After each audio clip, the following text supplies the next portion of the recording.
Ano ang sabi dito mga kapatid? Pagsapit ng gabi, maging sa gagawing biglaang paglusob, pagsapit ng araw, 24 hours. 24 oras ng ating buhay. Sinasabi sa atin ng Diyos, huwag kang matakot. Bibigyan ko ng proteksyon ang iyong buhay. Isipin niyo mga kapatid, yung mga taong gumagawa ng kasamaan, kailangan magpagkumuha ng gwardiya para bantayan ang kanyang lugar dahil natatakot siyang gawaan ng kasamaan ng kanyang kapwa. Tayo, hindi mo na kailangan bigyan pa ng gwardiya kahit nga sa katabi mo nagagawa mong humilig at makatulog ka. Paisipin niyo mga kapatid, ilan na sa inyo lumakpas sa terminal na inyong bababaan, sa istasyon na inyong bababaan. Dahil minsan ito naman ang katotohanan. Karanasan ko rin ito. Kung kailan malapit na akong bumaba, doon ako naiidlip. Pero alam niyo mga kapatid, iniingatan pa rin tayo ng Panginoon. Eto, naikwento ko na sa inyo, pero personal experience ko ng proteksyon ng Panginoon. Na-assign ako sa Talim Island, sa lugar ng Binangonan, mag-preach. Natapos ang gawain, alas 9, nakarating ako sa Binangonan ng mga 10:30 na siguro. Biyahe kami, papunta ng crossing. Biyahe ako. Pagdating po doon sa terminal ng bus, ng jeep, ako ang kauna-unahang pasaherong sumakay sapagkat kapupunot ka aalis lang. Kaya ang ginawa ko, doon ako sa opposite ng driver. Para kung mapikit man ako, hindi ako istorbo, hindi ako ang taga-hatid o taga-abot ng bayad. Alam po ninyo, na hindi ako't nakatulog at naranasan ko't nagising ako na ang jeep na aming sinasakyan ay nasa Caintana sa isang police station. Sapagkat yung jeep na aking sinakyan hinold up sa double highway. Alam po ninyo, tinignan ko yung gamit ko, yung remittance kong bitbit, yung bag ko walang nawala sa akin.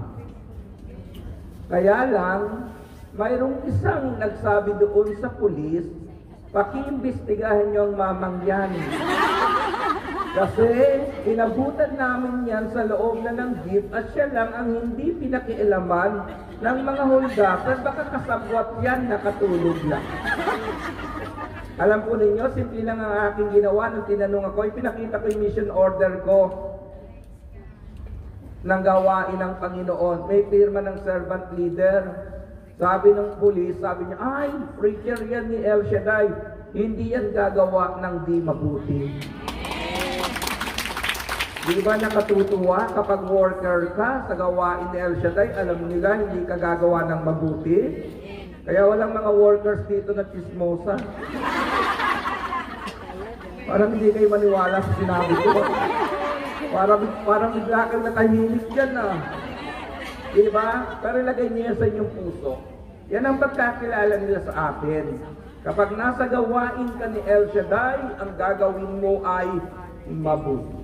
Nang maipakita ko po yung mission order ko, okay na. Nakarating kami ng crossing. Anong gusto kong sabihin mga kapatid? Hindi ako natutuwang na hold up sila.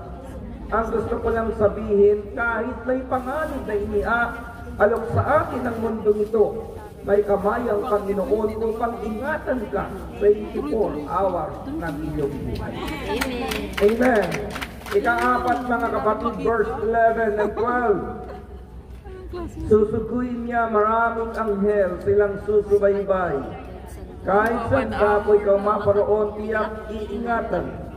Sa kanilang palad ay tatayukat silang magtataas nang hindi masaktan ang mga paa mo sa batong matalas. He commands His angels to guard you, to protect you. Uutusan ng Diyos ang kanyang mga anghel upang bantayan ka, bigyan ka ng protection. At ang ibig sabihin mga kapatid, tulungan ka ng anghel ng Panginoon.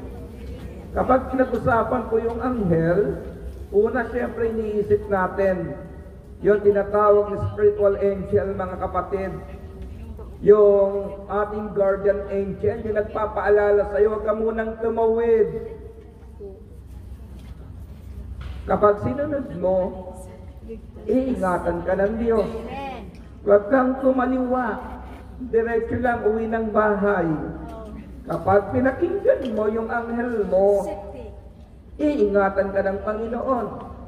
At ang isa pang pinakamainam, mga kapatid, yung anghel na may physical na katawan. Hindi ba? Ito, karanasan ko. Daily Bread Morning Edition. Nakalimutan ko po yung wallet ko. Pagsakay ko ng jeep ngayon, kinapa ko yung wallet ko. Wala po, kasi nagpalit ako ng pantalon. Wala ring lamang barya yung aking bag na lalagyan. Wala akong pamasahe. Araw po ito ng Miyerkules, mga kapatid. Pagdating ko sa susunod na kanto, mayroong isang sumakay na prayer partner. Sabi niya sa akin, Brother Medlin, may daily bread ka ngayon, hindi ba? Sabi ko, oo. Punta ako ng Makati. Sabi niya, ako naman, pupunta ako ng Baclaran. Sabi niya sa akin, sagot ko na yung pamasahe mo hanggang monumento.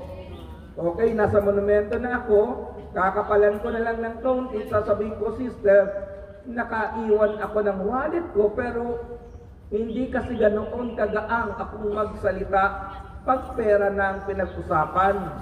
Pero ang sabi ko sa sarili ko at sa panalangin ko, Lord, lubos-lubusin mo na. Total lang, sister, na ito'y pinasahin na ako hanggang monumento, pati hanggang doon sa Buendia, sa LRT, kahit maglakad na lang ako, kayang-kaya ko na.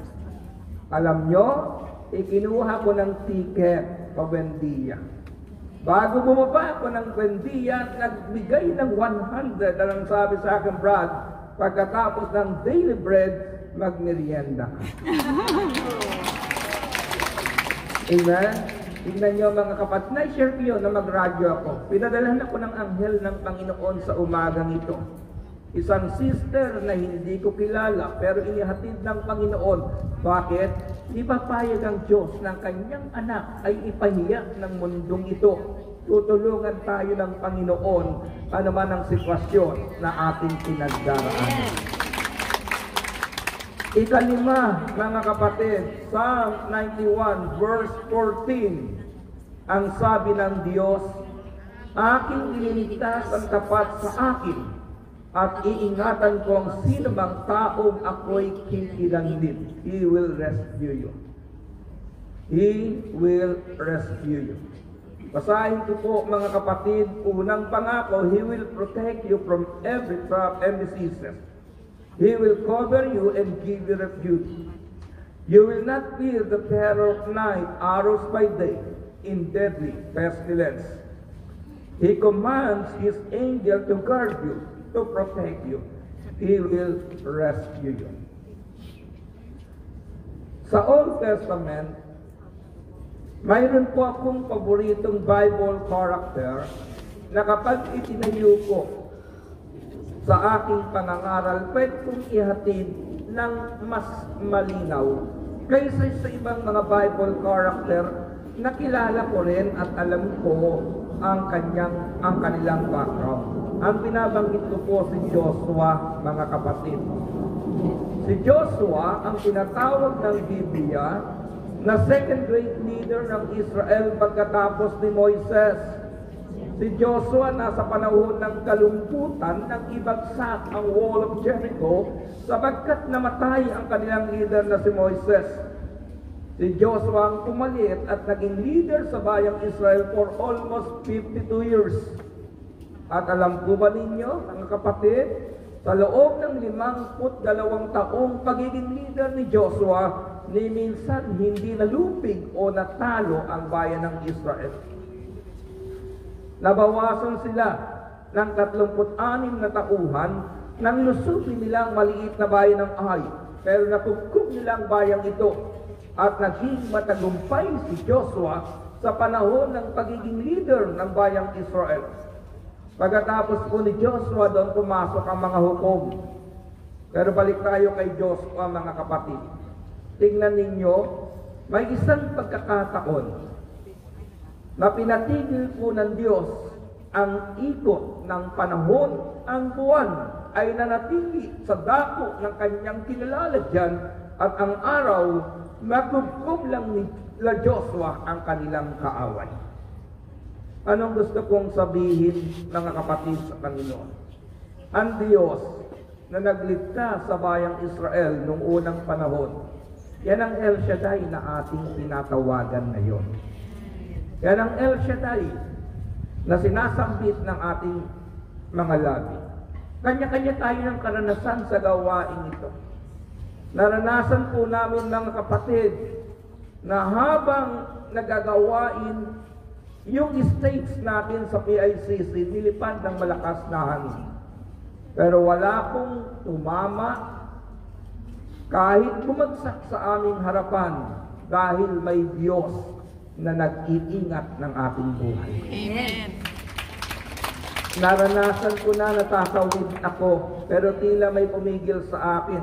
Then, may nagmamadali po na sasakyan na pabulusok doon. Naranasan ko po sa kasi motor ang ginagamit kong service. Diyan po sa outreach natin, kahit hating gabi, mga kapatid, maingat ka. Yung mga taong masasalubong mo, makakatabi mo, mga walang ingat. Ilang beses ko nang nakitang may mga sumadsad sa harapan ko. Pero nanatili ang Diyos na nagbibigay ng proteksyon kung ipagkakatiwala natin sa Diyos ang ating kalagayan. Amen. Nakukuha niyo, mga kapatid? Amen. Bakit ganito po ako confident? Almost 2 years. Kahit yung mga kasama ko sa plot, alam nila, hindi kami nagtatawagang masyado ng may bahay ko. Kapag may gawain ganito, mga kapatid, wala siyang tawag ni isang beses sa akin. Maghihintay yan hanggang alas 9 mamaya. Kung hindi ako makatawag ng alas 9 hanggang mamaya, tutulugan na niya ako.